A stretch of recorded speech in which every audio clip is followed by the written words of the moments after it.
Ladies and gentlemen, thank you very much for turning out this cold night, and welcome. We are going to start with a couple of very straightforward formalities. Do we have any apologies? No apologies. Do we have any declarations of any interests that people feel obliged to declare? Not as far as I'm aware. No. No. No one seeking a dispensation of any kind, no. And a general reminder that this meeting is being recorded, and so be aware of that when you choose to say anything. So that ends that. The meeting is now open to members of the public, to the public to come along. Is there anybody who would like to speak to any items on the agenda?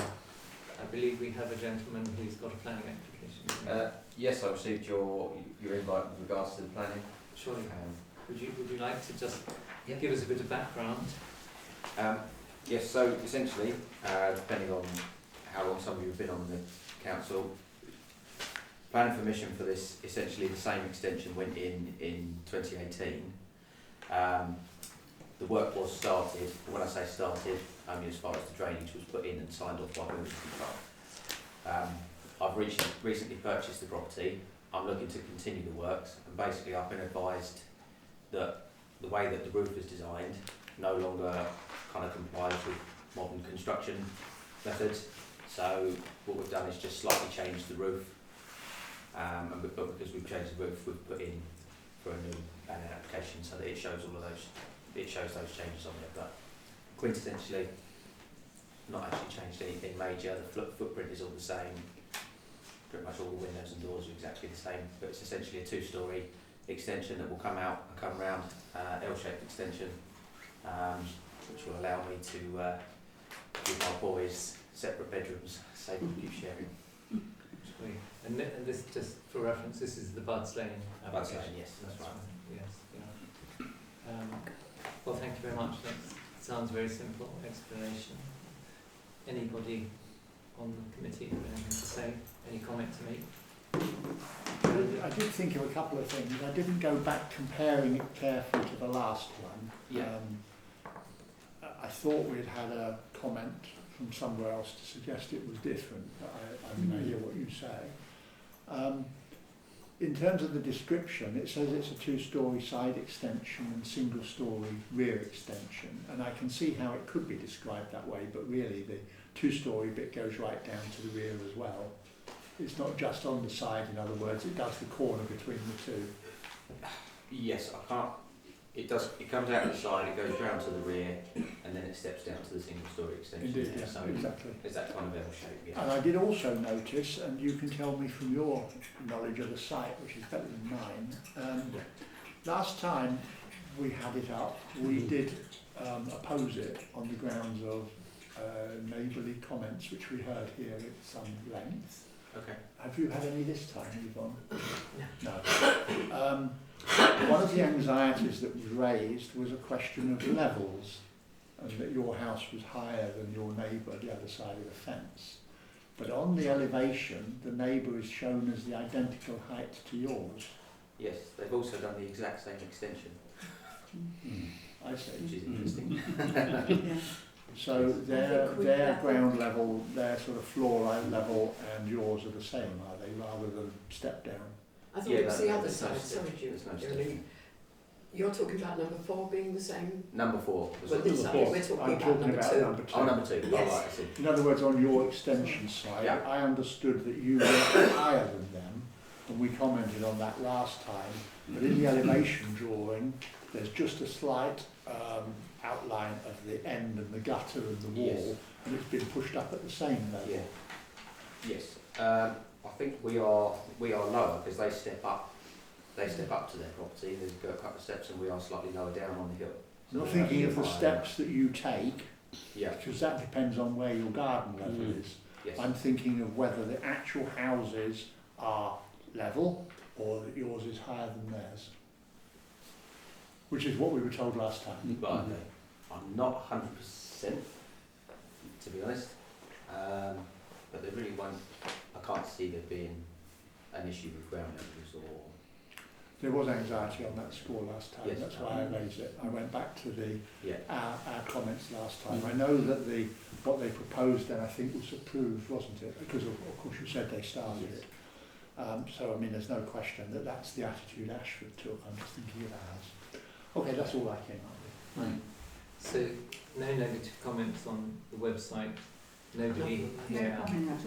Nobody here to make a negative comment. So anyway, we come to that to consider it later on. But thanks for popping in.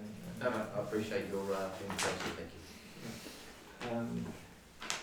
Nicholas, anything you'd like to say? No, I'd just like to ask a very simple question. Has anybody actually been able to get into the area just down the road from me? Because quite frankly it is so heavily fenced round. There are double doors to go through.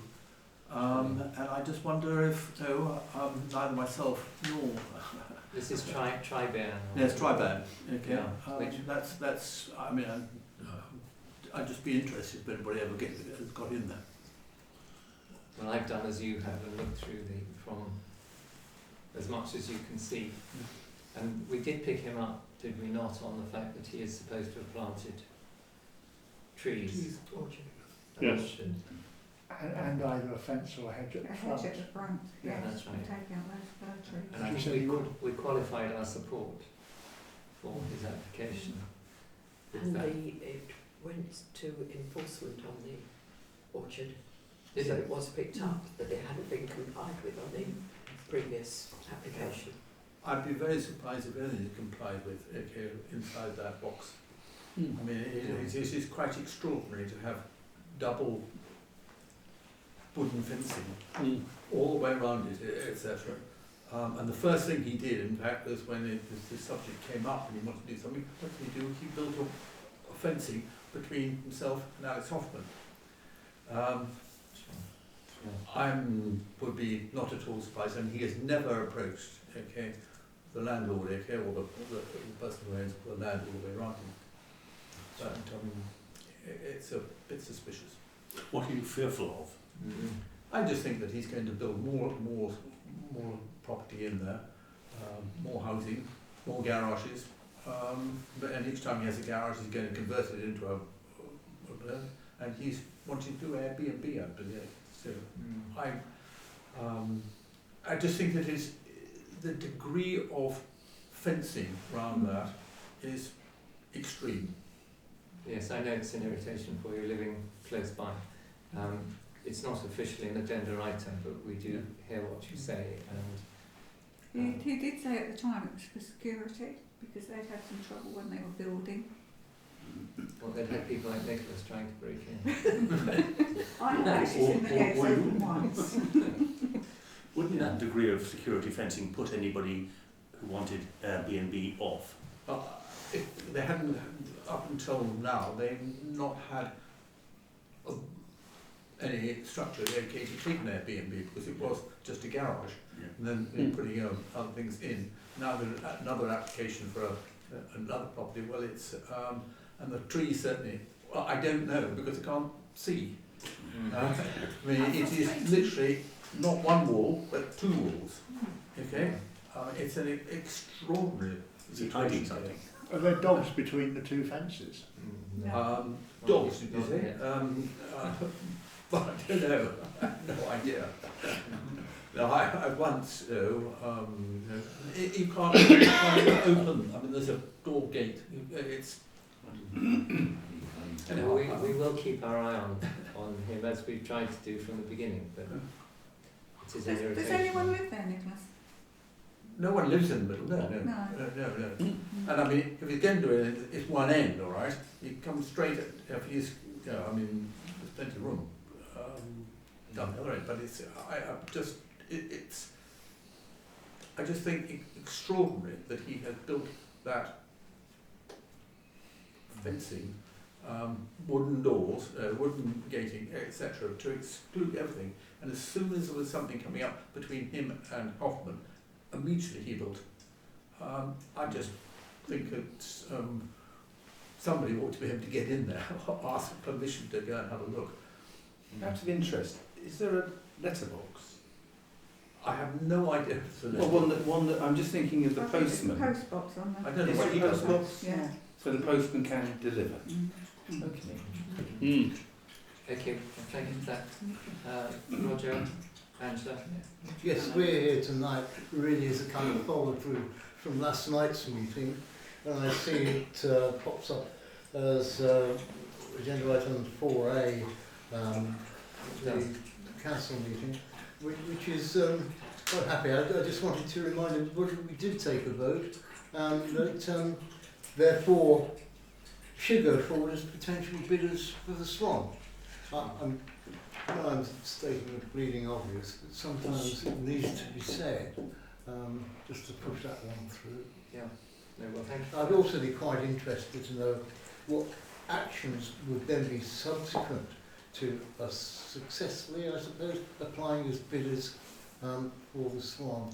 Presumably we then move into the area of appointed committees and naming Yes, names. that will be something we will discuss, and if you stay on, you'll hear our discussion. It's up to you. But as I try to make the point consistently, the finding of particularly the chairman and the committee is absolutely core, critical Yeah. to any bid, and that's where, if anyone can think of anybody who might be suitable, we would welcome those suggestions, because it's not immediately evident who would Well, take basically you just need 600 people who are willing to give £1,000 to it. Isn't going to be quite that easy. that would make the national news. Can I just That's why thank family business here tonight. Angela and Yeah.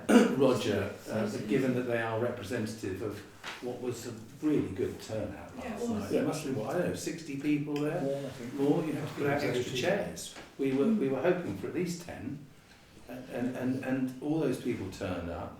I think publicly I'd thank John for, conveying a very difficult message. Yeah.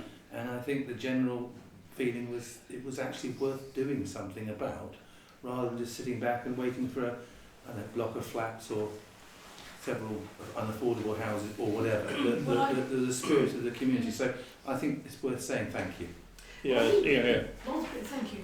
I think lots of people could have said something, but we were trying to be nice and positive.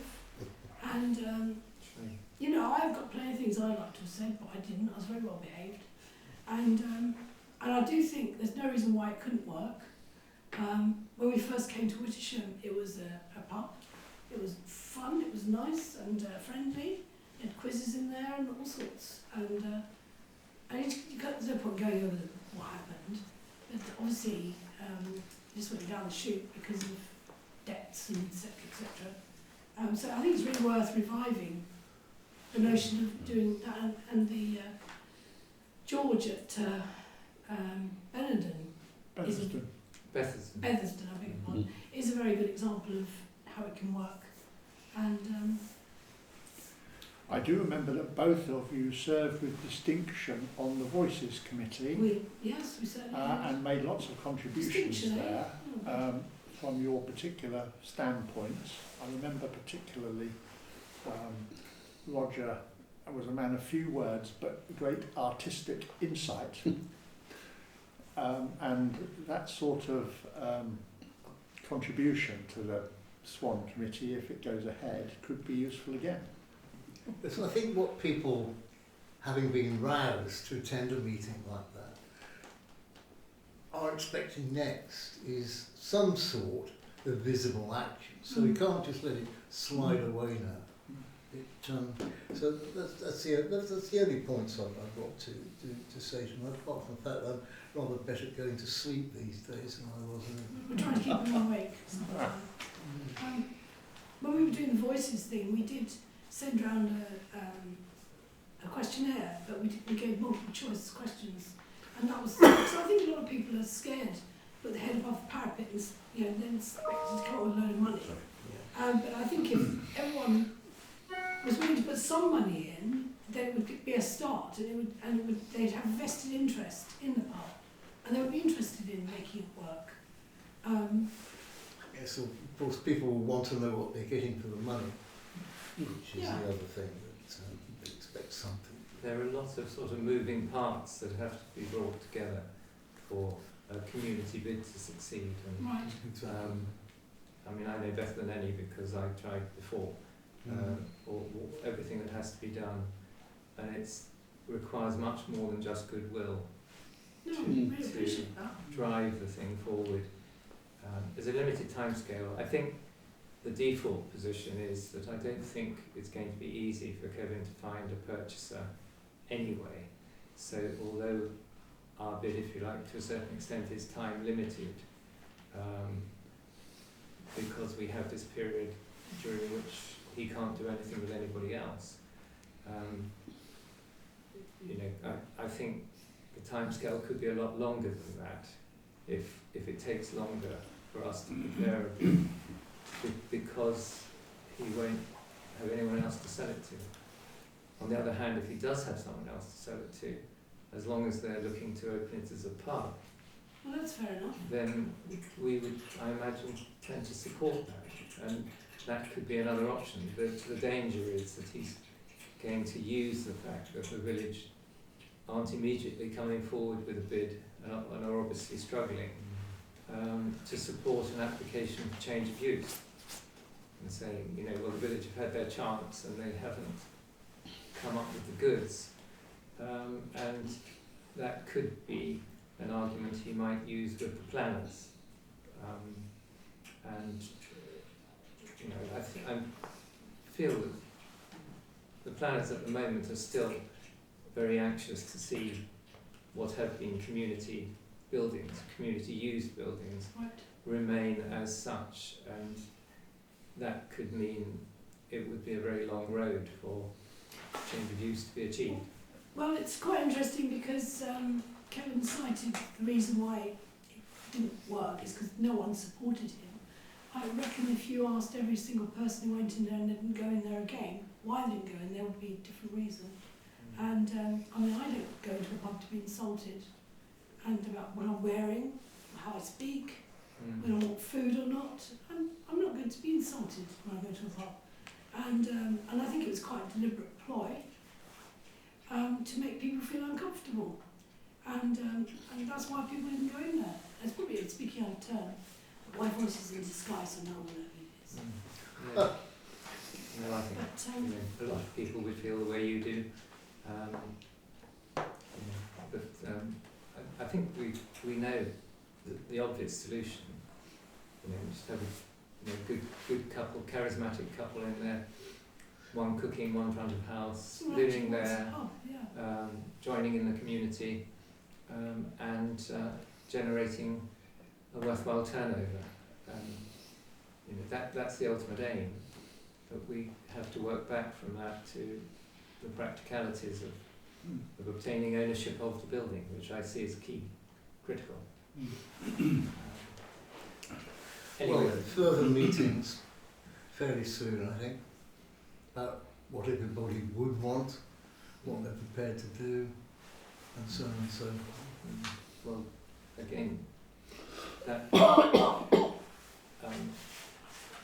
before you do that, you've got to have this committee, and they've got to chair that particular meeting. Yes, I agree. We don't see it as our role as the parish council to no. run the Definitely appeal. So, as I say, is anybody a few doors down who you think would be ideal for the position of chairman of that committee? By all means, let us know. Approach them, ask them whether they take it on, because at the moment there's no obvious candidate in view, which is a shame.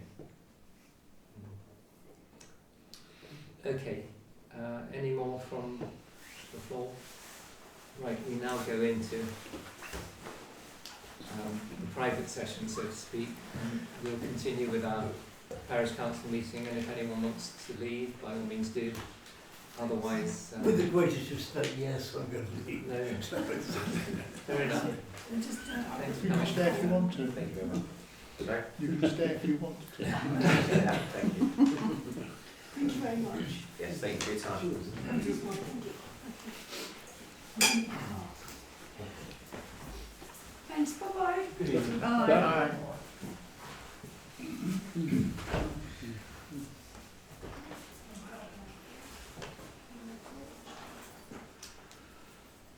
Well, here we are.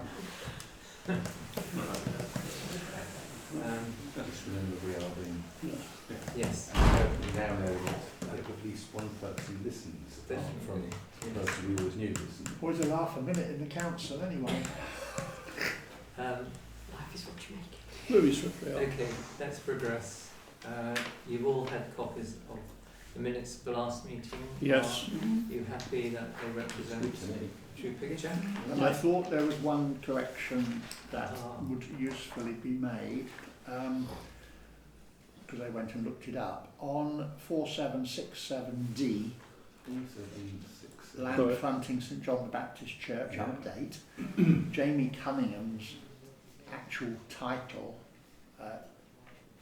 he doesn't have highways in his title, but plainly it is there, KCC Highways.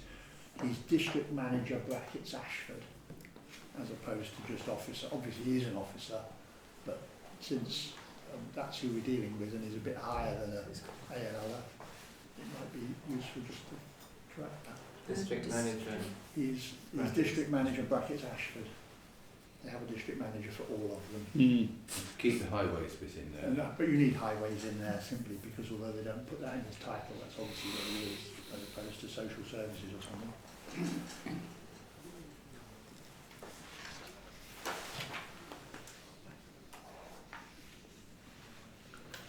Okay, just the one amendment then, and Yes. I'll Yep. sign.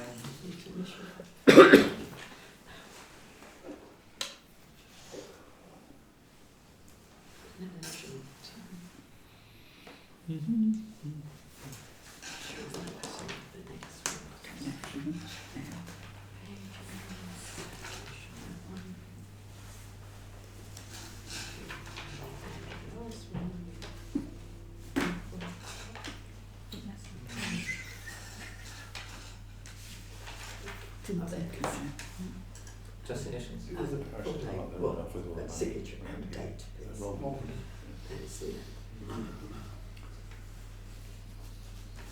you very much. Right. This one. A number of us were there last night. In brief, it was a very encouraging turnout. Say around about 60 people perhaps. Well, nearer 70, because I think can't 70, remember. yeah. Nearer 70. There are some, Yes. Yeah. which, you know, on the sort of night it was last night, which was even worse than tonight. It's almost a miracle for Wittersham. It was very encouraging, certainly, and the atmosphere was good. The debate was sensible. We had Kevin and Georgia in the audience. I always knew they were coming. I'd been in touch and asked him to make sure that he didn't break out into sort of acrimonious debate, which he said he wouldn't, and he didn't. So the result of those who signed, we had forms down just for them to show interest, whether they were interested in joining a community bid in some form or another, and perhaps investing in some relatively small manner. There was an alternative if they were prepared to join a bid for a fairly small number of people buying the property and would be interested in investing. There was a small response to that. Three, one of whom said he wasn't quite sure whether he was small or a large investor, rather depending upon the quantum, quite rightly. I was pressed on the scale of a large investment, and I said really it was based on the fact that we wouldn't want to have too large a group of individuals as shareholders in a company, simply so that, generally speaking, they could agree on what should be done and move the thing forward,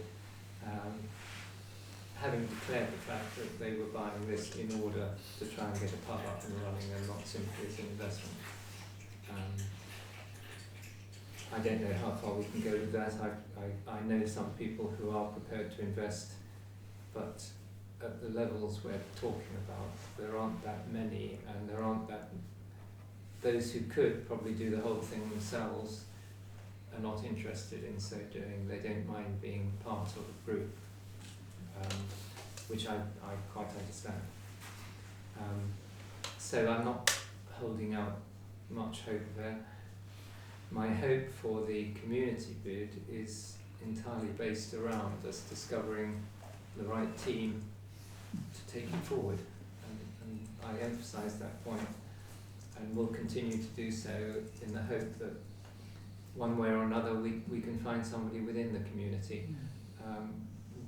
We will probably be, we will be putting out something to those who attended, who we got emails from because we were asked to do so. And I think probably I'll put a sort of small resume on next door and include a request for anybody who might take on the chairmanship particularly, and also we will be writing a paragraph, as we always do in Outlook, post this meeting, and a note about that could go into that.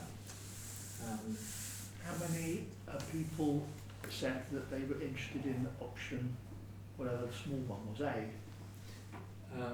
I reckon there are about 40 altogether.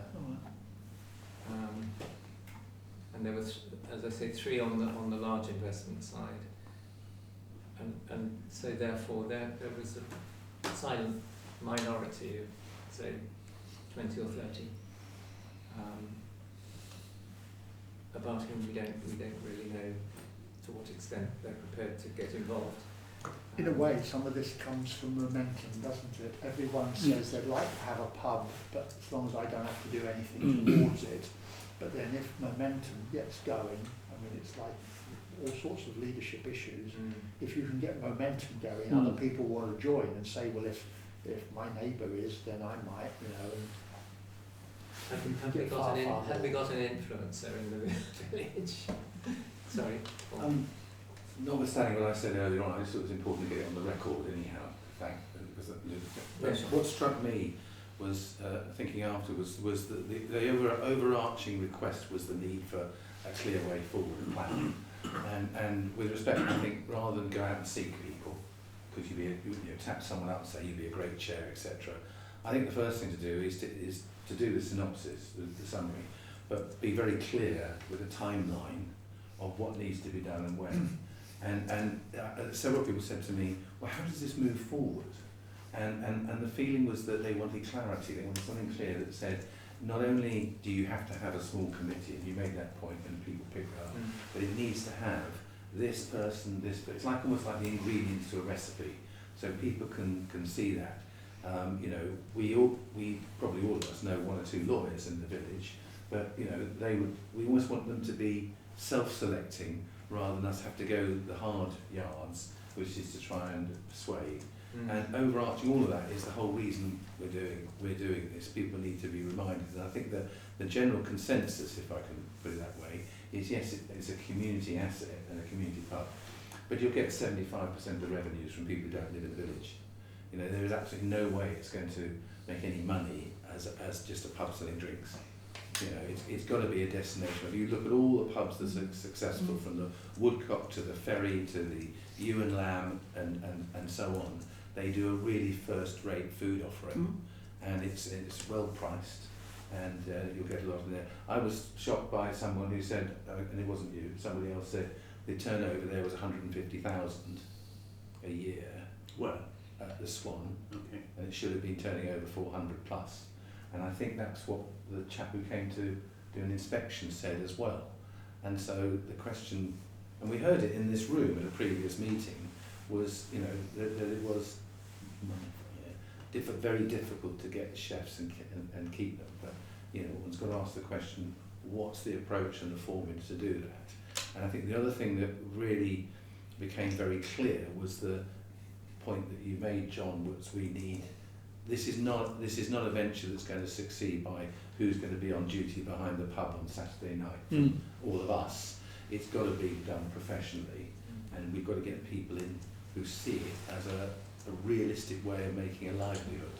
So to me it was almost like we need to have that sort of, it's a bit like getting the architect in first once you've decided you want to build something, rather than say I wonder who could build it, etc., etc. Sorry to use that analogy, I wasn't thinking of you specifically, any more recent. But I think that people were generally really wanting to know, what do we do next, what's the plan? And it's important to reinforce the fact that the Parish Council have led the thought leadership, if you like, but we're not doing it. And people in the village have got to step forward. But I think the first thing we can do is give a template. Do you think you should draft something? Yeah, I think that we could put that in. And the other thing that we were mandated really by the populace last night was to take a vote and formally apply. Yeah. Yes. Yeah. Yes, you're absolutely right there. Anyone else Sally, would you like to comment on what you felt about last night? Well, I thought it was very positive, but I sort of echo the fact that everybody's sort of sitting around waiting for somebody to take the lead and run with it. And, you know, who is that going to be? Yes, it's very much like that last night. You know, people are just waiting for somebody to... They want it to happen. Yeah. But they can't see how it's going to happen. Do we know whether the Bell of Leiden has got anything productive happening to it? They've suffered a serious setback in the funds, the matching funds that they were expecting with the new government are now not forthcoming. So I think they've slightly run into the sand, and I have sort of peripheral contact with those involved there, and I think in those circumstances sustaining the momentum is going to be quite difficult. But also they have a difficult landlord who is sticking to what is regarded as far too high a price. So I don't think at the moment we can point to them as an example of getting it done.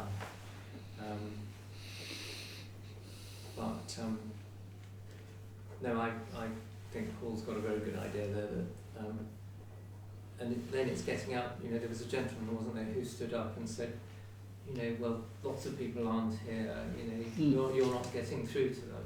Well, I just don't know what more can be done, really. When we've done Nextdoor, we've done Outlook, we've done Facebook,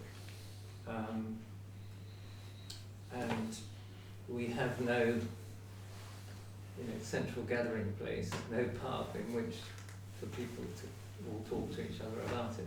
So it is difficult, and actually reaching the future generations, if you like, is a real challenge. And it got me thinking of, we deliver all these outlooks, and that's not criticising, I think it's a marvellous thing, but what about the generation that get everything digitally? You know, maybe it's time for Outlook to produce a digital version. I tried, if you remember. Yeah, no, that was before COVID, you did. Yeah, but during COVID.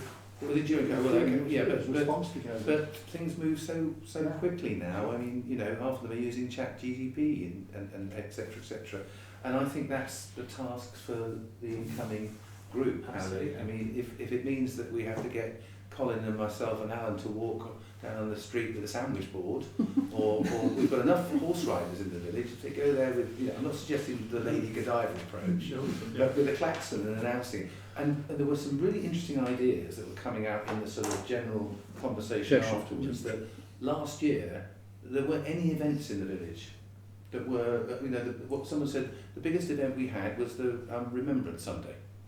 I'm not knocking that, but we used to have village fetes, summer fetes. That's the Dahlia Festival. Those May Day ones. We had the Dahlia Festival, but if you look at the people who came to the Dahlia Festival, to be candid, it was a segment of the population, and it's the same segment who came to the quiz night in here. There's nothing wrong with that, and you will get probably a higher return on your request from some of the people in that room. But there's a whole, it's not very inclusive.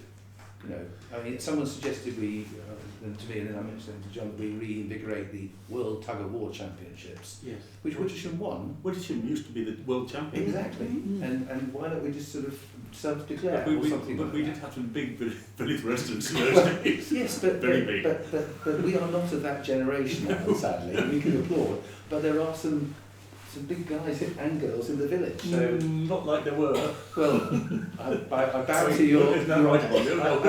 I bow to your memory. But the point it is that it's about having multiple avenues of potential money, revenue, support, and generating that. And if it's the village, I don't know, dog show, or you've talked about some of these things in the past, but there's no real cohesive volunteering community events in the village anymore. The nearest we come to the sort of the volunteer coffee mornings in here, so we've got bits of the jigsaw, if you like, but I see one of the tasks of whoever comes into here is to say, let's be ambitious, let's think big, let's aim high. But I mean, you struck a note there. I mean, the most encouraging thing almost of all last night was this new chap, Ben Robinson. Who's just arrived in the village with a young family, clearly an entrepreneur, successful entrepreneur, I suggest, and full of ideas, but he's working hard. He's working evenings. Yes. But he already had time to produce a business plan for the Swan. Well, Which just astounded me. Where does he live? He lives down Swan Street, round the corner. Bates Farm, is it? It used to be Betty's Land or whatever, the other side of the track Yeah. that goes across Betty's down the Land, bottom the of big Swan house. Street. Yeah. Yes, You know where Sue lives? Yes. A bit further on the left, beyond the track. I know where Yes. thing. Yes. We're now married to Paul. Yes. No. Yes. It's the one that was building the stables. Melanie Buttery. Yes. Buttery. That's it. I know that. Nice house. Yeah. Yes. The one that Yes, was that's building the stables and things, Yes. and going to be doing Airbnb or something similar. but we've got Johnny here after Yes. all, who could be representative, one might say, of a younger generation, and I'd like you to be able to say that you had an absolute rash of people of your own age who were desperate to go out and get things done. Well, there is that. Yeah, I mean, it's difficult, isn't it? My worry with this is you spend half the time, as you say, looking for an appropriate chairman, someone to lead it, and that loses momentum and loses time. What the approach Paul suggested of just simply telling someone it's you is a good one, if you can think of someone who has time and... Or you go after the committee and you give them the job of electing a chairman from within, and they can go off in a darkened room, etc., etc. Because there were people in that room, the Bens of this world. You get, chances are you might well get someone like that to join a small task force. I slightly shudder at the word committee because it brings all sorts of stuff with it. But I don't know what the word is, task force or... It could be branded suitably. And get people, doesn't sound like the sort of the Moscow Central, whatever. But get a group of people. We could it's about encouraging them that there's something that we can hand to them and say, look, we've done the initial heavy lifting, and last night was a really good example of that. But the word community is at the heart of this, not parish council. We need to get you in there, and also give them a responsibility, which is ultimately they really need to be the people that says we can't make it go, we can't make it work, rather than us. Because otherwise you'll get it's the parish council, or what do they do, etc. We can sort of slide the responsibility over to the community and the community representatives, and they might then come back and say we've tried absolutely everything, but the cupboard is bare, the government aren't doing this one. But there is money out there, and the rural sustainability networks and so on, there is money out there, but you've got to be able to, metaphorically, have sharp elbows, because everyone is really competing in the not-for-profit sector. But we've got the matching funds concept is something that has an attraction. Having a mixture of key investors, shareholders, having people who can access it, and as I said to a couple of people last night, our Victorian forefathers built everything on public bonds, public subscription, the statues and the National Gallery and the British Museum and everything like that. It was all built on public subscription, as I understand, and that principle is something that could well be explored. But let's find a way of sort of passing the responsibility on to the community, and then, but as you said, we would happily support those endeavours, but not lead them. In these strange times, the big social events that you mentioned, like the Dahlia Festival and the quiz, were church-led. Yeah. In these very strange times. The bigger one, although a lot of people came from outside, was the May Day events that Judy and Jean organised. They were big events. Now, we were lucky with the weather and that, and as I say, a lot of people came from outside, but they really pulled people in. They did. So, and what was particularly refreshing about that, the children of the village loved those events. yeah, That was particularly refreshing. get them into drinking, I think. Get them into drinking, I think. Probably, yes. Probably haven't looked back since. It's interesting the demographics that are going on at the moment, that the generation of beyond Z are drinking less. So they say, So they say, Well, no, it's not so they say. It's a fact. No, The fastest growing drinks brand in the UK at the moment is Guinness Zero. Every pub stocks that, and it's not just connected with drinking and driving, because we're a country destination potentially. But there's a change in demographic, which is why. So the uptick, if you like, in other places, is the social side. It's the interaction.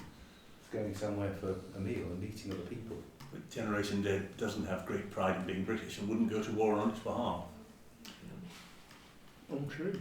I would disagree with Which you. is a relief. Depends. Which is a relief. Try telling that to the next intake at Sandhurst, and standing up and publicly debating that. That's a very. But that's all we need. but the point of all this is that yes, I'm happy with drafter, and we've done help do some sort of we'll do a summary. I think it's important it comes from you because people recognise it. Yeah, and we pass it on. Perhaps it's a case then of drafting something, but also perhaps those that know somebody going after them as well.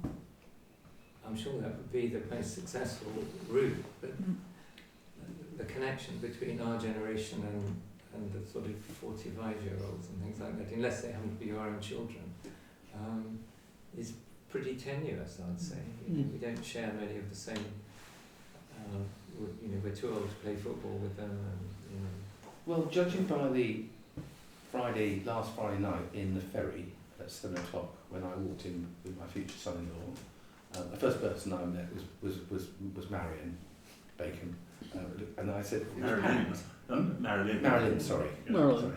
And she very quickly said, Tim's over there. And I said, it's someone's party. And it wasn't, it was just, and then we eventually went to eat in the new extension, which is very smart. And I looked around there, and there were people that I felt I could identify age-wise myself, but there was 4 young guys there, and a young couple there, and a family sort of, not school children. It's a real mixture.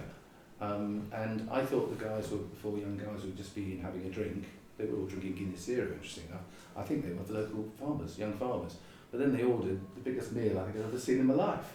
So the revenue from that group was probably 160, 180 for that full summer night. Well, you start to get in 6 or 7 or 8 or 9 or 10 of those, and you're talking about 400 or 500 a night on food. Do the numbers on that, and you'd be turning over more than 150,000 a year, significantly more. And Really, some of those that come by helicopter.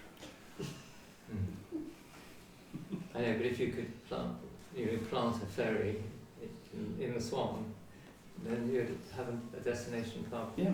Without I think Sally's suggestion maybe sort of testing it out on a couple of people. I'm sure between us we can think of maybe 2 or 3 people that we could think, what do you think of that? What's your input on there? What are your thoughts? And we need to kind of encourage people to, somebody mentioned last night, or was it Angela, sticking their head above the parapet.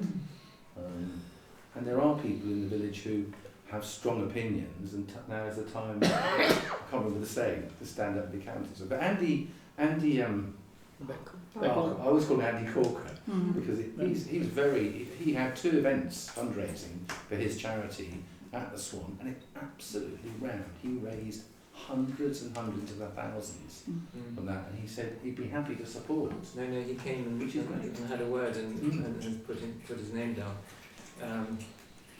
I don't know what are his committee qualities. task force qualities. I think that if you've got people who are in a commercial environment, they have to be pretty organised. It sounds, the trouble is, it sounds a bit trite, but you know, if you don't get your sausages delivered to the right place at the right time, you lose your business. So he's pretty organised on that. You also have that lady who I don't know had the 3 greyhounds at the back, who was an area. That's Karen. Is it? Well, she was on our committee last time on. No, the person she was with. Oh, sorry. Who said she was an area sales manager? Do you know? She said she didn't come from the village. Oh, didn't she? But she was very interested, and she said that she knows. But she knows the. Yeah, she said she would advise. I've had an email subsequently, and she said she would be very happy to offer advice. Yeah. But again, advice to. Yeah. But we need is people outside of this group to kind of harness that, and you know, people who can bring that sort of sensible, commercial area manager, area sales expertise, and she's primarily serving pubs and so on. It's a pity that Philip, what's his name, the greengrocer, has left the village. P something produce, PK Produce. Philip Kingsland. He's gone, has he? He's gone. Yeah, he sold the Queen's cottage, whatever, and lives somewhere else now. But people like that who live here but work in the area. Anyhow, he's speaking parking at lay-by now because PK Produce was. Well, anyhow, that's fine. Just returning then to the core point, I think we can instruct Yvonne to go back to Ashford to say that there is sufficient interest within the village to put together a bid, and that whether they then pass the information on to Kevin, they probably do, I suppose. That would be a natural thing. So just so we get our formal response in.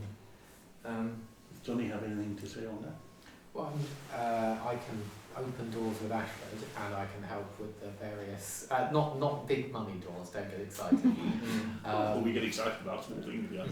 But I can certainly help them again, sort of, once we've got something together, and it sounds like you'll provide them with some tools and hope they may, then more than happy to facilitate any difficult conversations with Ashford if they prove to be difficult. But I can help with the sort of getting of match funding and grant funding and the rest of it. And do you have any contemporaries within Wittersham who are sparky types who might well suit? Who would be interested in having a pub within the village?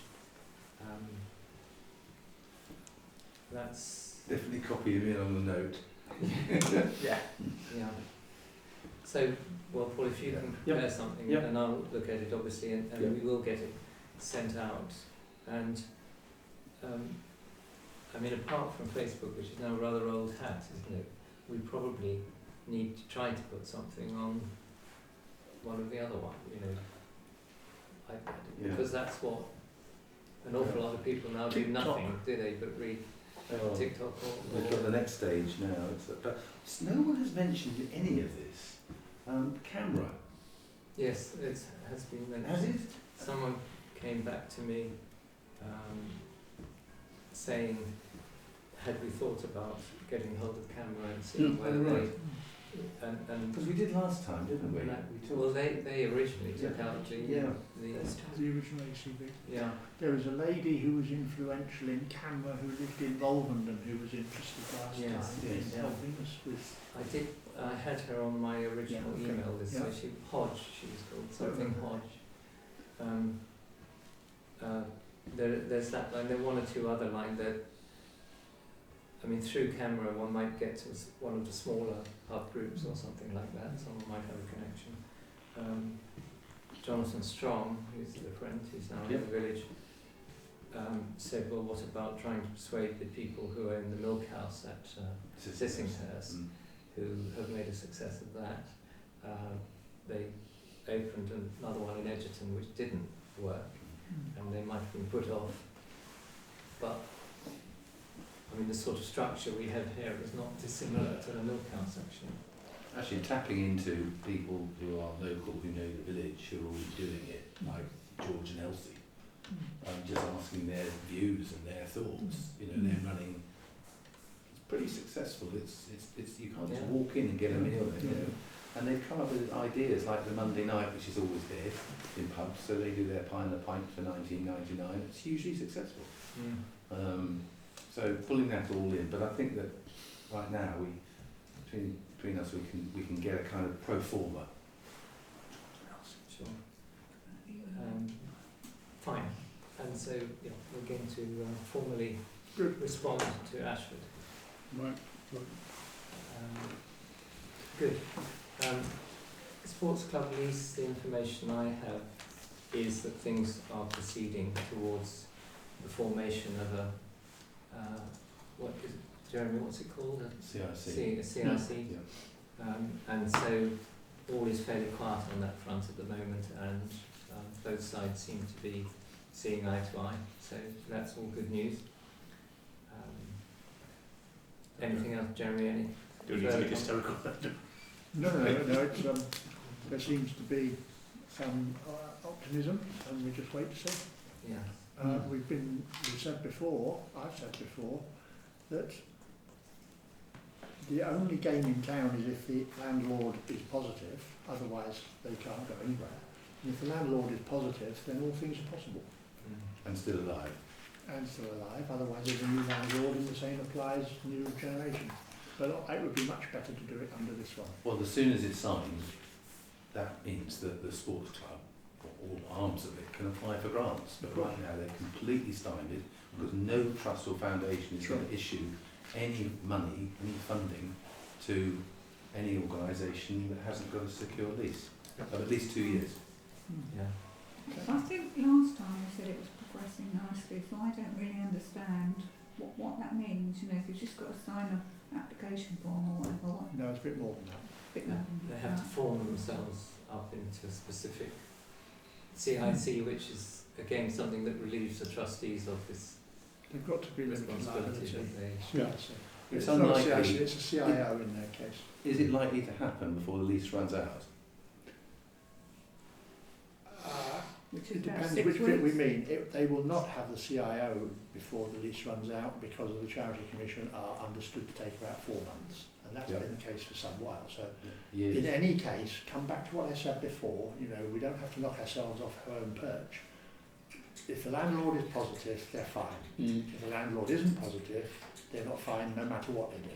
Yeah. So, once you've got that fork in the road, you're clear.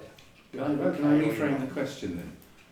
Is a new lease likely to be signed before the current lease runs out? No, because no, it no. doesn't need to be So with the CIO. basically the bottom line, well, you don't actually have to be a CIO. No, but that's who But they're the point I'm signing making with. is, to echo Sally's point, it's not progressing well, because progressing well, in my opinion, would be something signed before That the would be lease better. ran out, and it looks like, highly likely, it's going into limbo. That would be better, Paul. Those circumstances are not in our gift, and I'm just for some asking the time information. They haven't been indeed, and they haven't been in anyone else's gift. The fact is, come back to where I started. Either the landlord is on side, in which case, whether the lease runs out or not, does not cease their occupation of the land, or the landlord is not on side, in which case they won't get a lease no matter what happens, and everyone is hoping in vain. All the advice I get is that the landlord wishes them to continue, and that puts them in a strong position. There are, in my understanding, and I'm not a property person, there are leases all over the country that are held over between landlords and tenants, probably not least because the lawyers don't get their act together in time. That just takes agreement. If they are agreed to leave them there, that's fine. And as I say, if they're not, if the landlord says, I want it back on March the 17th, they're out no matter what they do. But that is not the position as communicated. Well, I hope they've got their insurance policyholders, insurance providers, aware of the fact that they will be out of legal occupation on the 17th, because if there's nothing in writing, it's grace and favour, word of mouth. Holding on is the term that's used. Well, okay, but the fact is that legally you have to advise your insurers of change of circumstance. If they try and ignore that, let's hope nothing happens, doesn't burn down, there isn't an injury, there isn't any sort of private action or anything like that, but I'm always worried that for whatever reason this group seems to sort of, who are there, they're kind of just hoping, and you know, it's basically it's the ostrich approach. There's no getting away from it, and all I'm doing is caveat emptor. We're not on that committee, any of us. We're very happy, all of us, not to be on that committee because it has been a nightmare. And they have made the progress they can. They have got the assurances that they have, whatever they are. I don't sit there listening to them. I get them second and third hand. But we keep coming back to the fact that if the landlord doesn't want them to have it, they haven't got it. And if he does, all things are possible. Yeah. And we here in this room do not need to keep making problems, criticisms, anxieties, hurdles and everything else to just make it more difficult for everybody. All of this can be listened to. It really doesn't help us. No. We're in other people's hands, and other people's hands will either deliver or not deliver. And we may as well just sit on that position. The one thing that we do have, though, is, and you only have to listen to people in the village, as I've done over the last 15 years, is there is a view, and you can disagree with this if you want to, of course, but there is a view that the parish council has a moral responsibility to the people it represents. And you can call it interfering or upsetting or whatever words you choose, but there are a lot of people in the village, ordinary people, if I can use that wonderful phrase, that feel that the parish council has that moral responsibility to represent people who don't feel confident or knowledgeable enough to express an opinion. And whilst you're absolutely right, we don't have a legal requirement like that, I think we've got a moral responsibility. And that opinion is being exercised before. Alan did, I think, an outstanding job when he talked about it. And that's the dilemma that we're in. I don't think we're going to... You're absolutely right. Everything you said, completely correct. But there's a moral responsibility that I think as a parish council we have towards the wider community. I think In time rather after time we've executed exercised that moral... What I was going to say, you know, I think we have jogged them into the action that they're now taking. Anyway, Okay. I think it's, as far as we know, it's good news on that front. And we look forward. At least they're talking to each other. Yeah. And I think you played a good part in that. Mm. Okay, next item, possible transfer of land. So Poplar Farm Field update. This brings in the meeting we've had with Ashford. Is that Yvonne at this point? Is that right? Well, Oh, I no. mean, as much as Jeremy spoke to Joe Fox That's right. about it. It was a byproduct, really, Yes. wasn't it? Yeah. In the margins. Yes. Yeah. And I then sent her the note that I did for the Ashford Chief Executive 2 or 3 years ago, which, like all the others, they have not acted on. I sent that to her, but by that point she was away until I think about today. Anyway, she made it quite clear, didn't she, that while Ashford are in this state of limbo, that there will be no activity on transfer of land. But they've been unlimboed They're now. afraid they're not in London now, are they? That's true. Yeah. It doesn't mean to say that the lawyers who will sit on great piles of unhandled Yeah. papers will get on with it, but the particular concern that was, you know, we don't want to do anything, or the extra bit has gone away. And that's something, John, that perhaps, I mean, you know about this of the past. I think Joe Fox is more active, I think, and more likely. She made it very clear she deals with everything in her emails.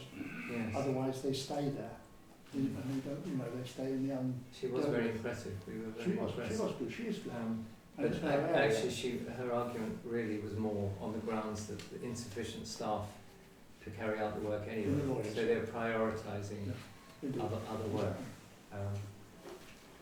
So that's where we are on that. Not much further forward, really. So You did also just send us the quote, Yeah. of course. yes. Mm. My question is, do we want to keep it? As an agenda item. Yes. Because of the work we're doing, it's a...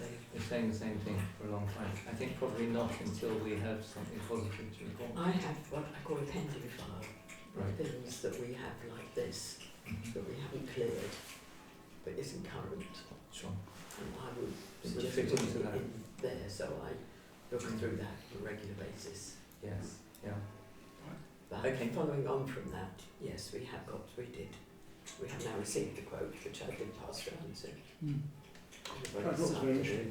For the play area. I thought it was very interesting. But once again, that depends on the stocks. Yeah. We're tied up with stock. Yeah. So we can keep that, I will keep that almost, Independent. Yeah. almost with the Stocks Road thing, because once Yeah. that's But I don't understand this process very well, if anyone indeed, I don't mean in this room, does at all. But I think that little bits I've heard in the past imply that as far as 106 is concerned, if we want to get 106 money, we've got to be pitching for that in advance of a permission being given, because on that basis it's too late. And we know now the planning committee is not going to hear this in February. Did you pick that one up? They push it back again. So, I mean, they may not see it this year. That's the way it goes. But we ought to be, in some way, putting this into Ashford, saying, this is something we would like. Here is a quote, you know, bring money. If you're going to consent it. Can you assist us on the process, do you think? I can try again. I've worked with Jeremy on it before Yeah. to limited avail, but we can try. Being out of limbo, albeit technically they're sort of out of limbo, sort of not, might provide a potential way in. If their excuse was that, they can't hide behind that at least. Yeah, Yeah. yeah. And you know, at least we've got positive quotation for something that we might even decide to do. But Good. we've got an actual quote, Quote. actual Yeah. money, Yeah. which can be put into Ashford planners in some way. I do not understand quite how. So that is on the file, as it were, for 106 money. Yes. Because every so often, you know, we had the meeting with, was it Michaela again? Somebody who we talked to, oh no, it was the lady on the village hall, on the village green, when we went and saw it, wasn't it? And she said, I'm not supposed to tell you these numbers that I was given. And then I've seen something since that says, of course you're supposed to be given the numbers. So do you want me to follow this up with the planning application? I think that makes sense. I do not understand the process, I never have done. No. And that's despite the ONS committee, which I don't know if you were on at the time, I think before your time, the ONS committee doing an investigation into it, and they did a video interview with me, for my views on it. There is a report somewhere in your system. Thank you. Well, if you could inquire a bit at your end as well, Johnny, that would be handy, thank you. Land fronting church? Yes. Well, as you know, Jamie said that he was going to check Oh, the ownership. on ownership. And I was going to let him know once the path had been cleared, which I did, and he came back to say that he will check once ownership has been checked. I then went back to say that I can confirm the brick path has been cleared. I've been asked if you could let us know when you may be able to inspect it. Once I have the highway defs check back, I will get back to you. I'm still waiting for this to come over. I went back to say, thanks Jamie, however, I thought records had proved that KCC is responsible for the brick path, but you were checking records to try to explain why the piece of land between the two footways and without a link isn't. Correct. It came back on the 6th set. I've asked for the check to be just 100% sure of everything. As we discussed in the meeting, it makes no sense for KCC to have a piece of path that is completely disconnected from anything else highway. So that is why I want to get it all checked out. It shouldn't be much longer. That's quite good news, really, because you were a bit pessimistic when I spoke to you the other day. Well, I think that's a bit more optimistic than I had envisaged, so I think we're making a lot of progress. I mean, it's inch by inch, but I think it is progress. I regard it as progress. Oh, that's good, because I see it as him I mean, I see think why. I don't want you to neglect him, and I think if we don't hear in what we think is a reasonable space of time, saying, you know, when am I going to hear from you? But I think we are, you know, inching forward. That's right. That's Well, right. the grass and weeds will be grown again in no time. Yes, won't it? I'm going to get Philip on the case on that. So, I mean, Alf is already doing something, but then Philip's going to put Well, a it's bit he of cleared it originally. Okay. Excellent. and I might even do a bit myself. Excellent. Well, we'll keep pursuing that one anyway. Caretaker scheme, following the meeting held on the 4th of February. It was an impressive show by Ashford, really. We had Joe Fox, and we had the financial manager, I think one below the financial director, and both of whom were pretty well briefed and sort of people you could deal with, you know, to use a cliche really. They could see the point we were making. They still held that the work could be done by a spa for a considerably lesser sum. It would not be the comprehensive work that gets done currently under the caretaker scheme, so there would be squeals from residents. But the reality is Ashford only need to offer grass and hedges. And the sum they're quoting is so far away from what we consider the cost of the current work to be that there's unlikely to be a coming together over price. They agreed to extend for another year, and we felt on balance that that was the right route to take, because it gives both sides a chance to agree or not agree exactly who's right about the price. Their representative is coming out to Wittersham. You've got a date? Yes, it's changed. He rang me, and David Hartley. The Aspire Yes. operations manager, because he's just going to walk the ground. Yes, so they thought all he had done to come up with the figure was just to look at the plans and said, yes, that's all it cost. He is, when I spoke to him, he is the chap that used to do the area beforehand when it was landscape services, which is what we thought, that Aspire, the landscape services became Aspire. So he knows it all. Did it for so many years. Doesn't really feel that there's a need to come out, but I explained that Joe said that it ought to, so that he can go around and see exactly what we do. So it's now on Monday, next Monday, 17th. It was originally March 4th, but we brought it forward. So he wanted to do it over a Teams, but I pushed for coming out to see exactly what it is. He wasn't aware of Whalebone because they didn't do it before. I'm not sure that he knows about the meadows, but he may well do. So I'll find out about that. But that's where it stands at the moment. We have a further meeting in the diary with them post his report and comments from Alf, no doubt, on whether he considers that it's accurate. But it's a bit of a relief in some ways that we don't have to go through the process of identifying everything very rapidly and the sort of nuclear option of pulling out completely. We felt that a further year is the right thing to go for, and I hope everybody would be happy with that arrangement.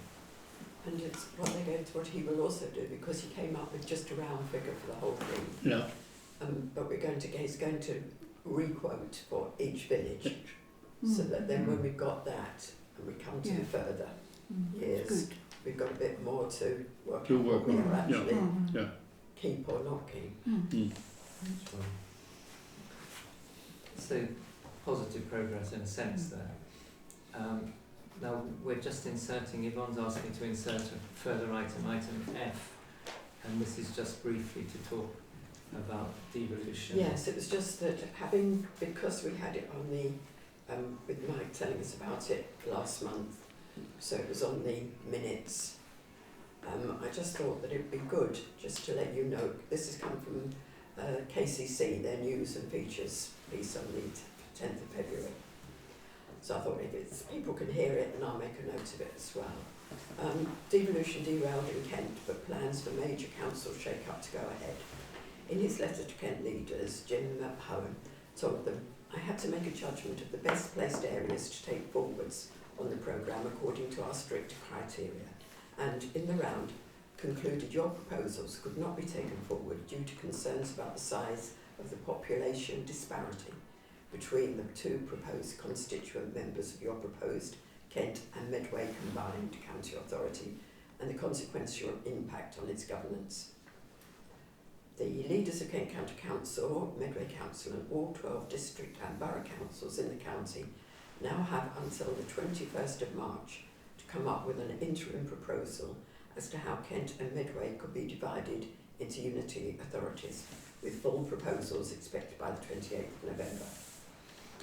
And this is a piece from Roger Goff, who's the leader of KCC. There are some challenges as to how you would keep local government local in this new kind of structure, and that is something we will now have to carefully consider as we work on our initial plans and structures. So they're clearly very upset, Kent, I think, who are used to being consulted at the highest level and setting standards generally. There's likely, I imagine, to have been a political element in this, I don't know. That was Roger's implication when I saw him on Saturday. He was not particularly happy bunny, shall we say. It obliges Kent to have the elections in May, and it's a risky time for the Tories and indeed for everybody really with reform. Reform, that's right. The rampage. Anyway. Is there a date in May yet? It would be the First Thursday. Yeah, so it's the 1st of May in this instance. I- There is still an obligation to bring forward devolution plans though, so it will still happen at some point, or at least it is still the intention of the government for it still to happen at some point. They may of course change their mind again, but so there will still be talk of devolution. Yeah, well, that's what I'm saying, they've still got to come up with. There's a deadline in March for something vague, and then a more specific deadline in November. Yes. No one really knows what the timeline looks like. Yeah, I think I did say to those at the 21st of March, and then 28th of November. I don't know if it's just me, but I could not understand at all what the Minister was saying about the reason for not doing it is because of the difference in size between Medway and Kent. That hasn't changed, and it won't change by the time they do it. No. So what does it matter? They're going to split them all up. Medway knows it's going to get merged with someone bigger because it doesn't fall into the 500,000 population. It's only got 150,000 or something. So it's a kind of, please, Mr. AI, turn me up something that sounds like a complicated excuse. I don't think Medway are too happy either. No. About being delayed or about being done in? About being delayed, curiously. You'd have thought they'd have been, they do have a Labour leader, so they, so the instinct was that they would have been. Yeah. Vince, John and I heard from at the Calc AGM, and he was very impressive. He spoke very well without notes and took questions for about half an hour. And he wasn't supposed to be doing it at all. And he had only been asked that morning, I think, to come and do it. Okay. We've now got a couple of fairly simple planning applications. The first one in Smitings in Potley Road, proposed front porch. Anybody want to comment on that other than to see what we've all seen? I think that there are no objections. No objections. And it's a simple application, so I would suggest we support. Everybody happy with that? Yes. Yeah, agreed. Bud's Lane, we've heard from the gentleman concerned, and I would make the same proposal. Given that it was approved before when we objected, and there's no one from the neighbours popping their heads up this time, then I don't see any reason to maintain an objection. Although I'm not very comfortable with it, but... Okay, so support those two, Yvonne.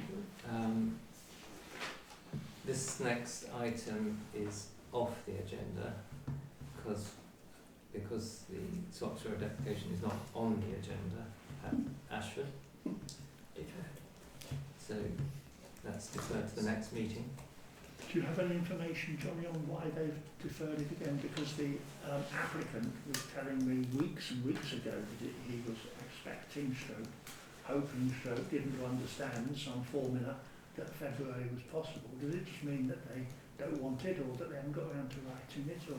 My suspicion would be they haven't got round to writing it yet. I was copied into some correspondence about it, and it was pretty obvious a week ago from the tone of the language used in the officer's email that the report was as yet to be written, not To be written. so.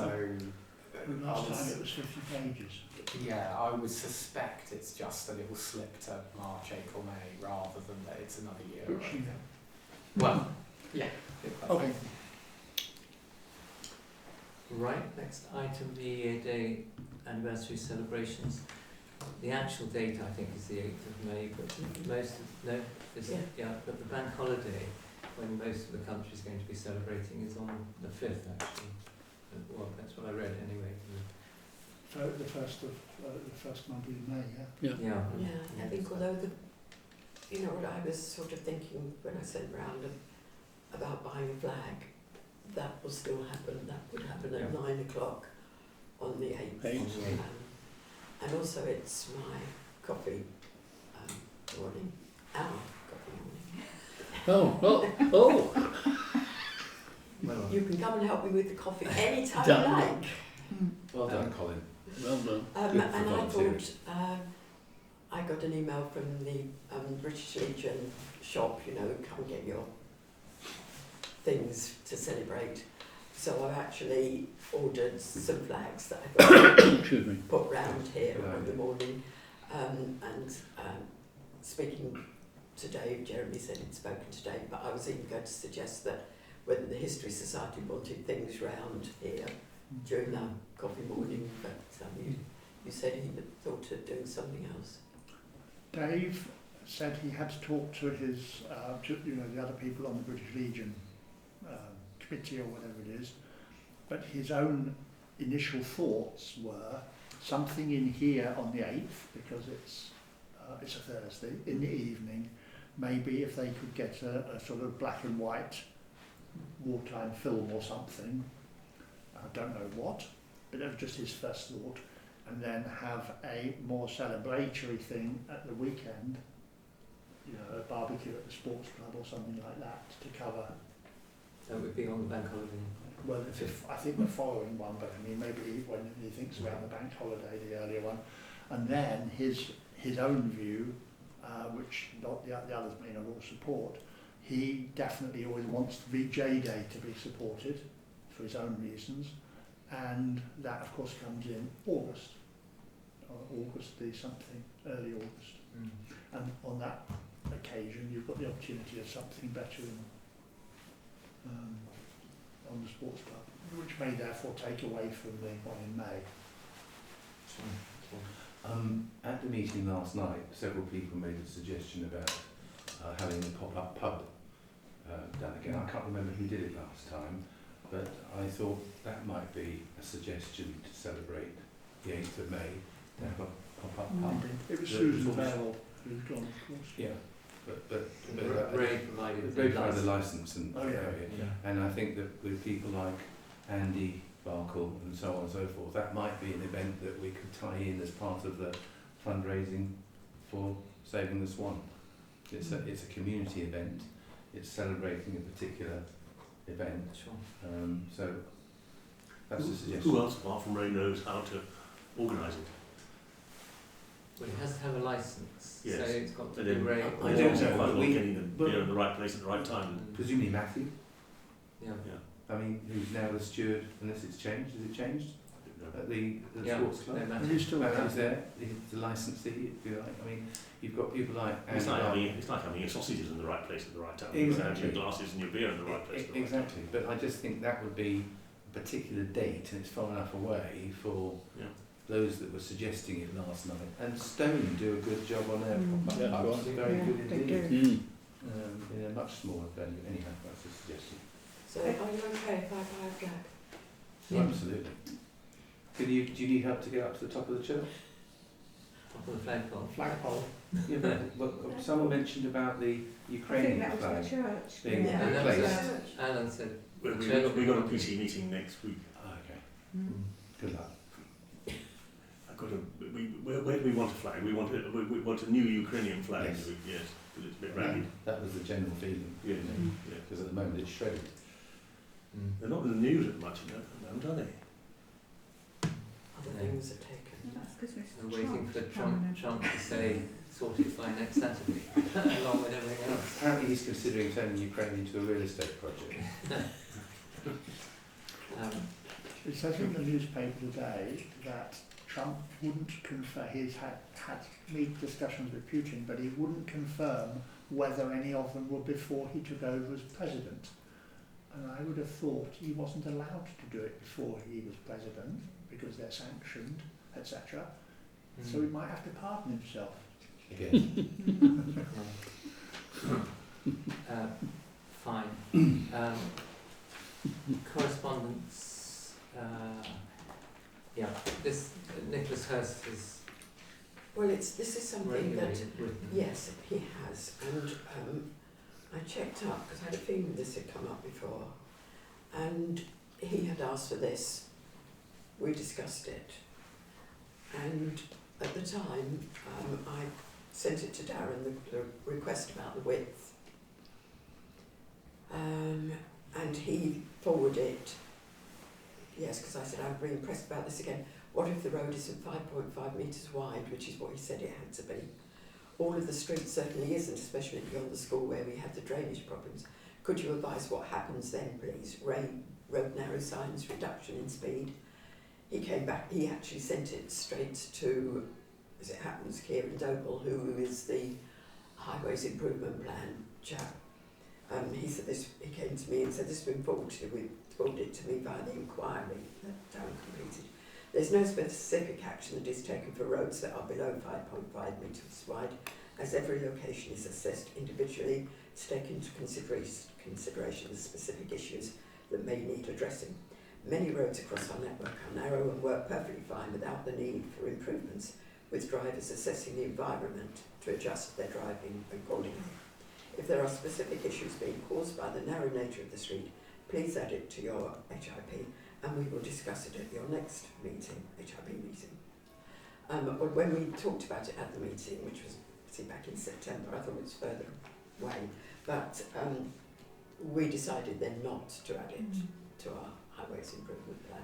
Well, this question came up from somebody else. This wasn't Nicholas this time. This was somebody else that lives down in that vicinity who was really concerned about it. The state tractors were leaving the road in, etc. So we don't normally rediscuss things within 6 months. I mean, this is a different question. I suppose we could say, do we want to add it to our list to discuss with them at a later date? Because it will probably come further down on our list of other things that we've got on our list. Or do we still leave it? What with were it to get to the top of the list, does the cost of it then fall upon us? Yes. Yeah. I mean, we've other requirements, I think, from any other than a very expensive road improvement plan. Personally. Is it so there are very few days that actually it gets affected.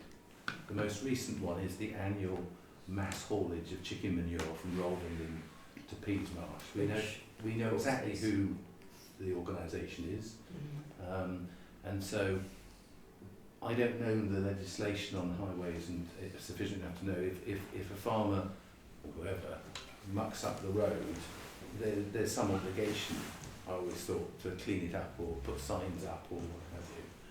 So there's that piece. There's also 3 parish councils involved, because it's not just us.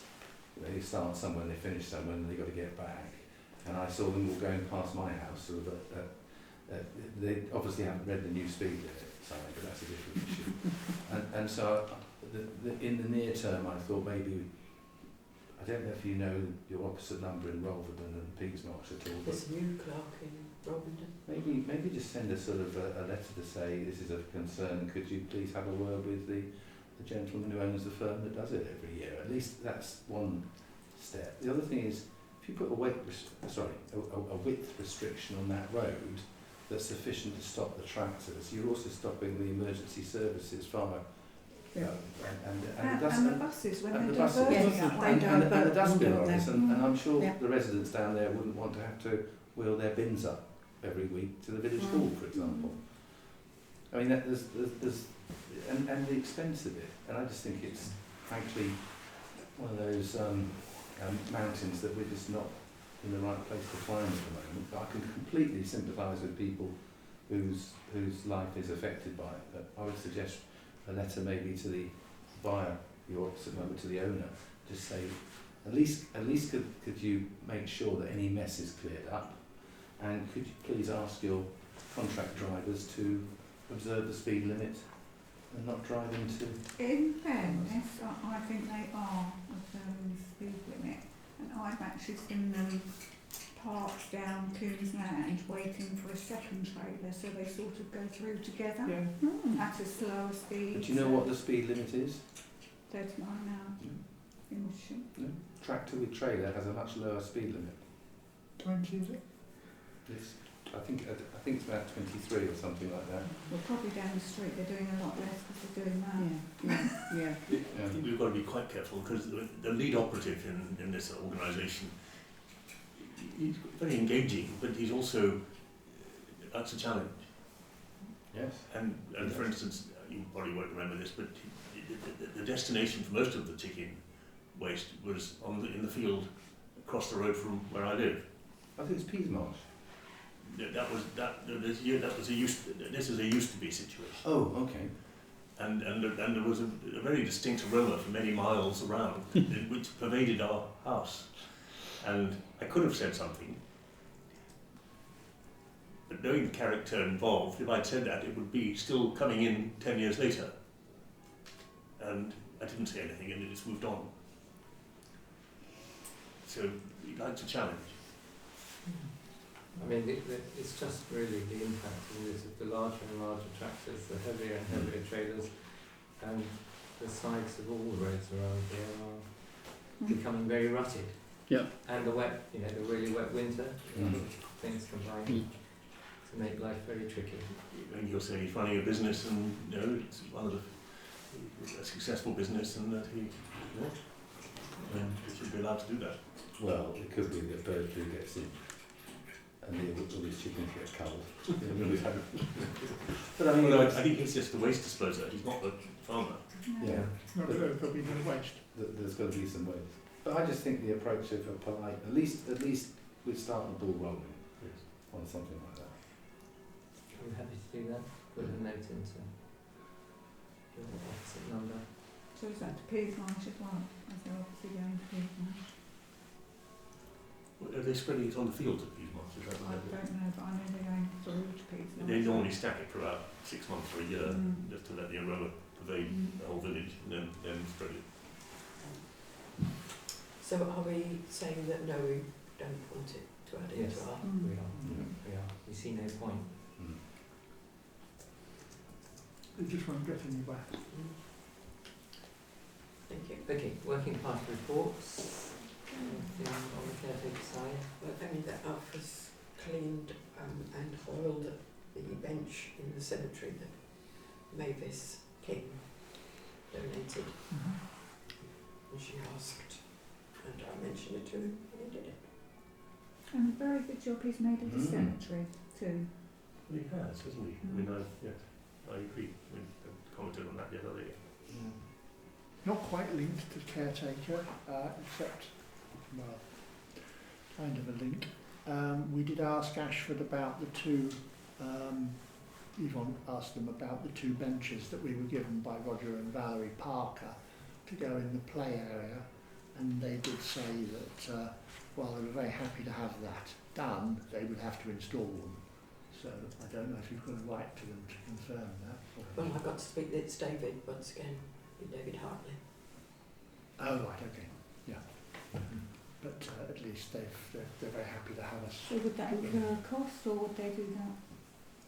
That wasn't clear. They were happy They to have. definitely encourage They it. were, They don't do this anymore. they were happy to Well, it's have fair play the. area. Yeah, they're happy to have the donation, and I've had I was talking to Roger Parker just to see how they were the other day, and he asked about them, and I was able to say happily that we'd just had that discussion with Ashford, and they were going to do it. I think we'd better just say a further thank you to Al for doing the park outside the church door, isn't it? If you get the chance. I did. Yeah, But it would be good to have. Just say from me as well. Yes. Thank you very much. Simon, we've had the monthly transaction statement sent over to us. Anybody want to comment particularly on anything? Is there anything unusual that you'd like to draw our attention to? Or You will see that I got the 8,000 just in time yes, Yeah. yes, you did. from KCC. You say just in time, I don't quite understand.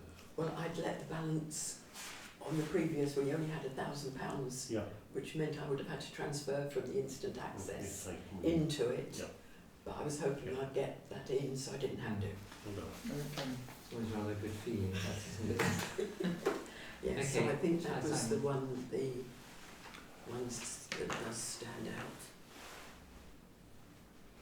Otherwise, yes, everybody's both pleased and don't.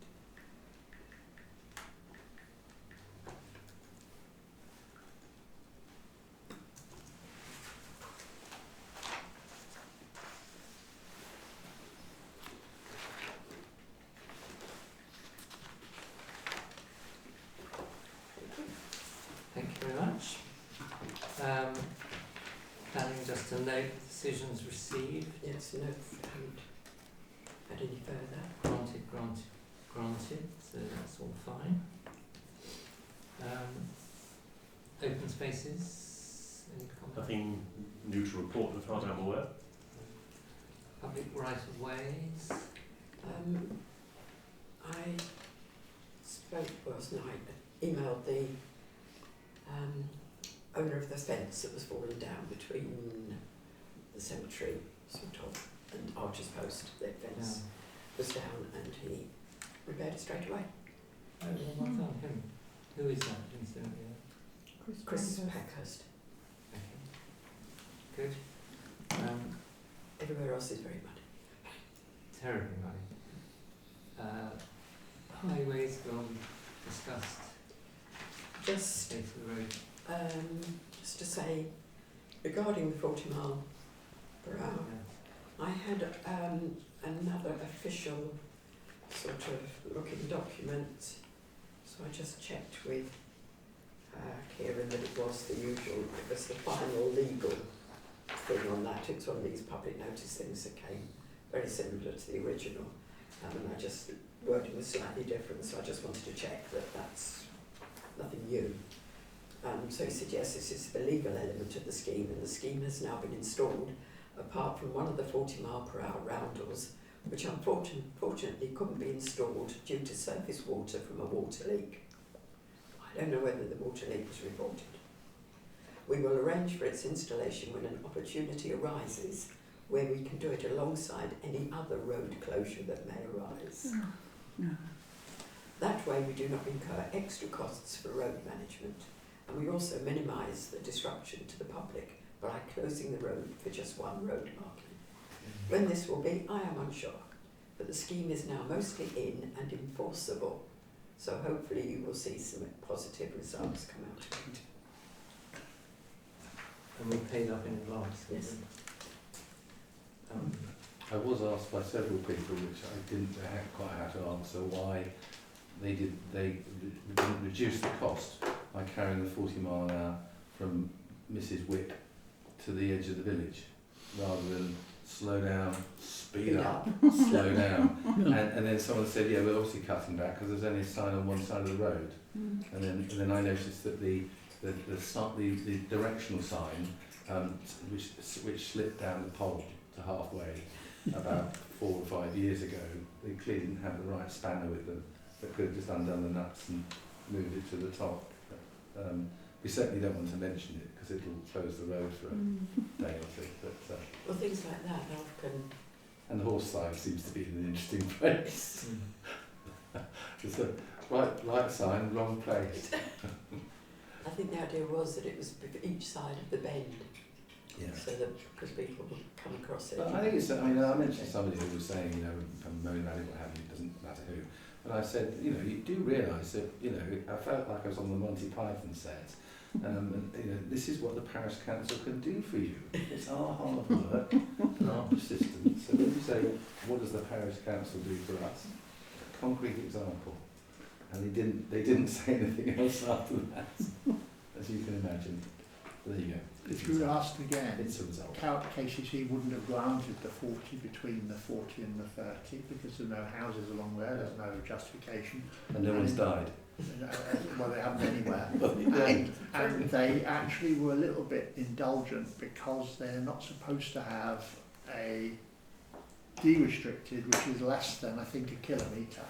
And it was actually about 850 metres or something, and they said, well, that would be right. But strictly speaking, you're not supposed to have them coming too close. But once you get to yours, or the bungalow just after you, Mrs. whatever you said, then you run out of justification because there are no houses anymore. And it's straight.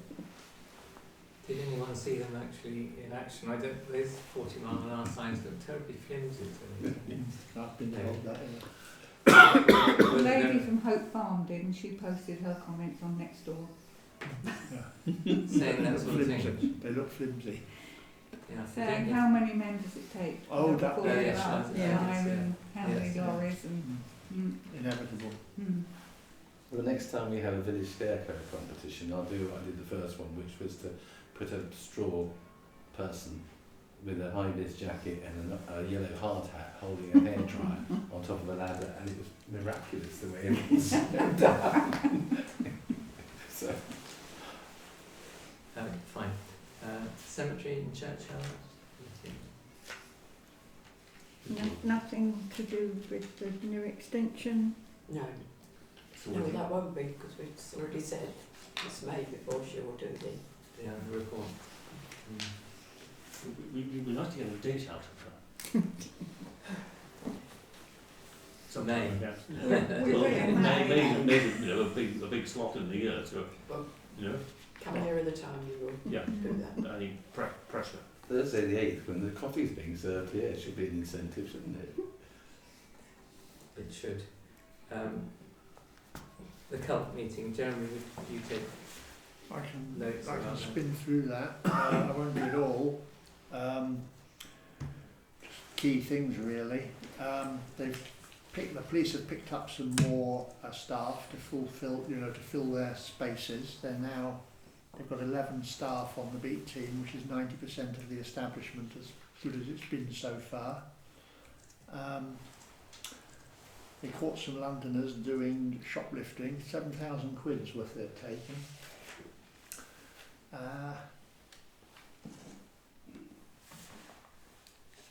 PC Laker, who is our man in our end of Ashford, is planning and managing, they said, a day of action on catapults, so we wait for that.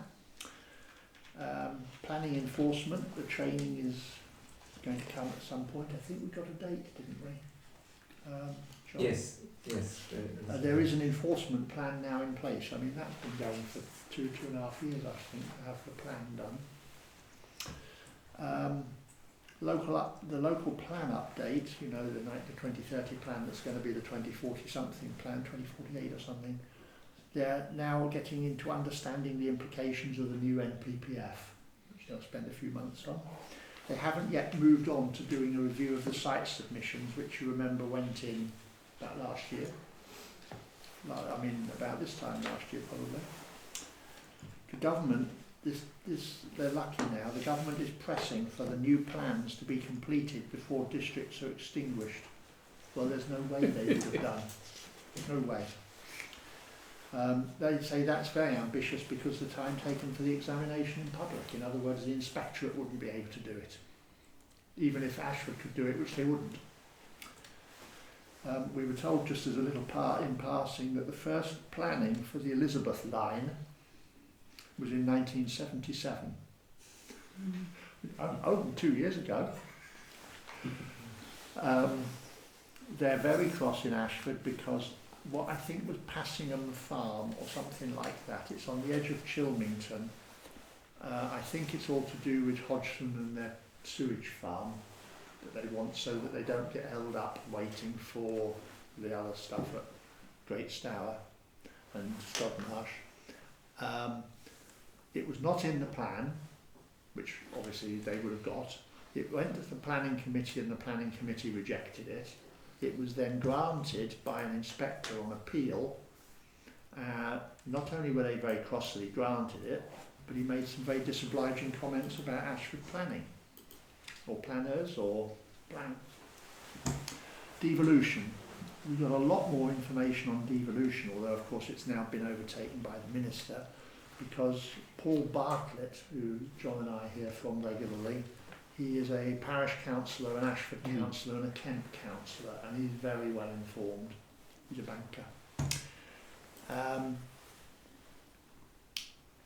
There were 17 applications for priority action, so we can't assume Kent would be in the priority list, and of course it wasn't. They were hopeful, but it didn't happen. KCC, here's an interesting figure. KCC's discretionary budget is £2.6 billion, and yet they ask us for 12,000 to do a speed limit. 80% of it is spent on adult and child social care of the 2.6 billion. Only just, I don't know if this is the whole of the adult social care, Sally would know better, but only just over 3,000 adults in Kent are in social care. Some need 6 full-time carers. Now Vince Maple, who's the Medway man, wants 4 unitary councils and Kent wants 3. So thinking about it, that might be why the minister's now said they've got to sort that out between them. That's not what he said, but that might be what it meant, that they didn't know whether to go for 3 or 4. There's a desire in Ashford, before the borough is collapsed, to establish a town council and collapse the community councils, which they did about 15 years ago, 12 years ago. The reason being that they don't think the name Ashford will survive otherwise. And anyway, the other side of it is that most towns have a town council. So Sevenoaks Town Council, Tunbridge Town Council, whatever. But Tenterden, of course, is an irony because it's not even the sort of head of the district, because it was a seat port from God knows when, Norman Conquest. But unless they get a town council for Ashford, then Ashford will not retain any kind of focus, because it'll be in a unitary somewhere else probably, and it'll just feel a bit lost. So they would get a mayor and they get a town council. They feel that would be good.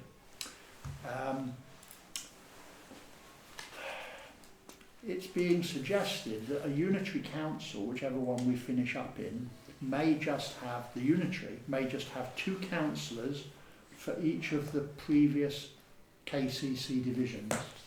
Now, if you think of Mike Hill, who's our division, all of Tenterden, plus all the villages around here, coming down, instead of Johnny plus, of course you go outside Mike Hill's, don't you?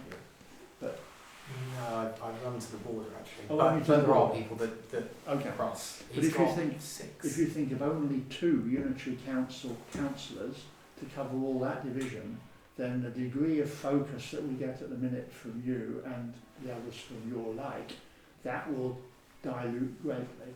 I mean, we only have one Mike Hill, but then Mike Hill's only doing county matters, he's not doing borough matters.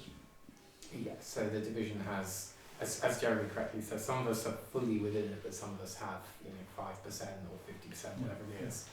So you've got 6 borough councillors, albeit not necessarily wholly situated, and 1 county. And come down to 2, it's they're going to be jolly busy getting around parish council meetings. there's another thing that's even worse. This is from Paul, of course it may not happen. Districts might be split. Districts as was. If the 500,000 is a definite minimum, which is what the ministers have said, every unitary will have 100,000 people, either people or electors, I'm not sure which, probably people. Some districts would have to be split because you can't do it otherwise. So, you know, that everything is just more confusion, complication, and to use the old term, loss of tribal memory. I did ask while we were with Joe and the finance man, you know, that at least their jobs would stay even if the council goes, and it was, we're not sure, you know, and if they all get shaken up and they go somewhere else and all the rest of it, which council officers do a lot anyway, tribal memory all the time disappears. The mayor of county, new county, with Medway, would take the big decisions and have more powers from government than KCC has. That is the the whole offer. But you can't just say, well, it'll be like Andy Burnham, or it'll be like the London one, or like the one in Sheffield, because they're all different. They don't all have the same things anyway. But they would expect to have transport, rail for the first time, adult education, maybe the police and crime. Maybe the mayor would become the police and crime commissioner, which is the case in London. So all those things are possible. The mayoral candidates will need to be selected. Were they going ahead, which at the minute, well, we were, then we weren't, we hoped we were, then we weren't, and now, from what we've heard tonight, they've still got to put a proposal forward in March, so who knows. The mayoral candidates would need to be selected this summer to meet the expectation of voting for them next year. And they'd have to start campaigning. Will he have control, could be a she of course, will he or she have control of the NHS? Don't know. Social care is a huge issue, and here's a real corker for us.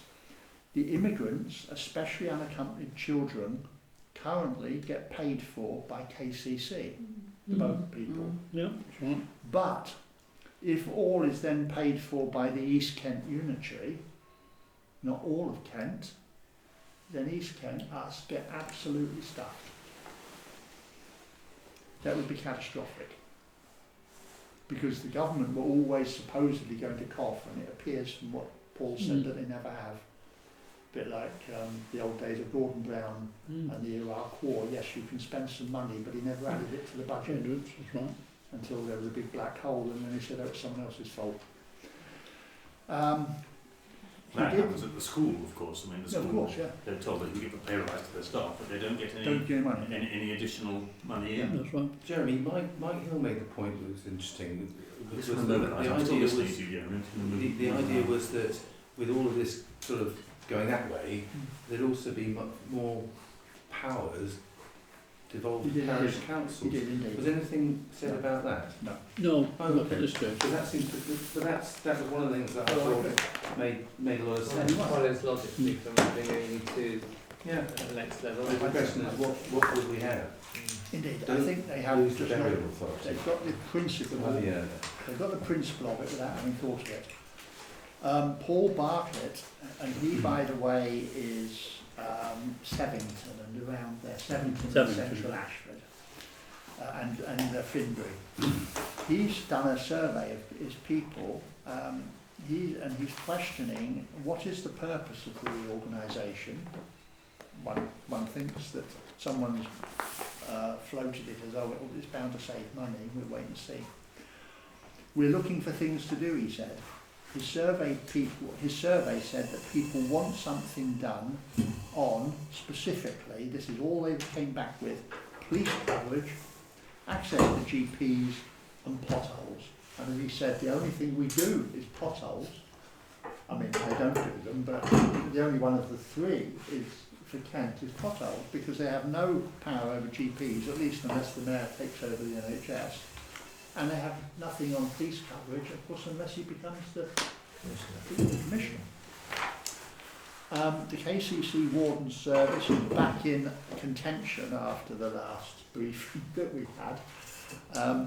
There was a meeting last week with the head of service, led by those parts of Ashford parishes that were up in arms over losing what they had before, which we didn't.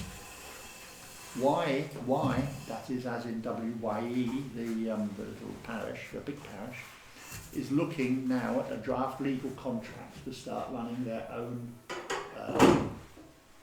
whatever you call it, warden, which they've got to agree with Kent. And apparently it's very iffy, because if they have to pay absolutely everything for their warden, but Kent will control them and if necessary take them away and put them somewhere else. You know, it's the bureaucrats' nonsense.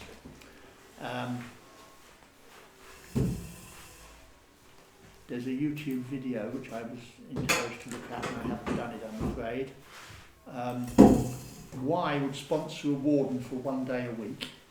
It would be around £45,000 divided by 5 to be paid for by Y. So they pay £9,000 to have a warden 1 day a week, but they may not get their day if they have to go somewhere else. If a parish council has a housing association, they could share the cost of the housing association, was just a thought. The Calc website, this is very exciting to some people, it's not been fixed yet. It doesn't meet the obligations on accessibility, seemingly. That goes over my head, I'm afraid. The new NALC website, we're told, also fails by people who know about those things. The new Calc AGM, you remember, John, is going to be at the Coin Exchange in Rochester instead of their usual place at Ditton, which is a miserable place. But we'd have to pay for parking. You need to budget that, even. There's a consultation on standards, which gets up my nose a bit, and Calc has responded, not the way I would have done, I can be sure. And we can respond individually, which I certainly haven't done.